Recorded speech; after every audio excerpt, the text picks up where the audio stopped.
இந்த கதையை படிச்சு முடிக்கும் போது நான் கண்ணீரோட தாங்க முடிச்சேன். நீங்களும் முழுசா கேளுங்களேன். இந்த 2 பேருக்குமே வயசு 70 இருக்கும். தள்ளாடி தள்ளாடி நடந்து போயிட்டு இருக்காங்க. எங்க போறாங்கன்னு பார்த்தாக்கா ஹாஸ்பிட்டலுக்குங்க. என்ன ஆச்சுனாக்கா அந்த பாட்டிக்கு உடம்பு சரியில்லையா. அந்த பாட்டியோட கையை பிடிச்சிக்கிட்டு இவர் பொறுமையா நடந்து போயிட்டு இருக்காரு. போயிட்டு டாக்டர் பாக்குறாரு. டாக்டர் கிட்ட கேக்குறாருங்க, ஐயா ஐயா இவங்களுக்கு என்ன ஆச்சுன்னு தெரியல, ரொம்ப பயமா இருக்கு, 3 நாளா சாப்பிடல, இவங்களை குணப்படுத்திட்டீங்க அப்படின்னாக்கா ரொம்ப புண்ணியமா இருக்கும் ஐயா அப்படின்றாரு. அந்த டாக்டர் சொல்றாரு, கவலைப்படாதீங்க, குணப்படுத்திடுவோம்னு சொல்றாருங்க. அதுக்கப்புறம் கூட்டு போய் செக் பண்றாங்க.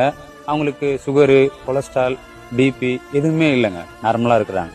அந்த டாக்டரும் செக் பண்ணிட்டு இப்படிதாங்க சொல்றாரு, அவங்க நார்மலா தான் இருக்காங்க, கவலைப்படாதீங்க, அவங்க ஒழுங்கா சாப்பிடல இல்லையா, அதுக்காக நான் சத்து ஊசியும் டிப்ஸும் போட்டு விடுறேன், அவங்கள கூட்டு போங்க அப்படின்னு சொல்றாரு. உடனே அந்த பாட்டி, ஐயா அப்பனா அவருக்கும் ஒரு பாட்டில் போட்டு விடுங்க அப்படின்னு சொல்லி கேட்கறாங்க. ஏன், அவருக்கும் உடம்பு சரியில்லையா? இல்ல ஐயா, நான் 3 நாளா சாப்பிடல இல்லையா, அதனால அந்த கிழவனும் 3 நாளா சாப்பிடல, அதுதான் சொல்றேன் அப்படின்னு சொல்ல டாக்டருக்கு ஒரு மாதிரி ஆயிடுச்சுங்க.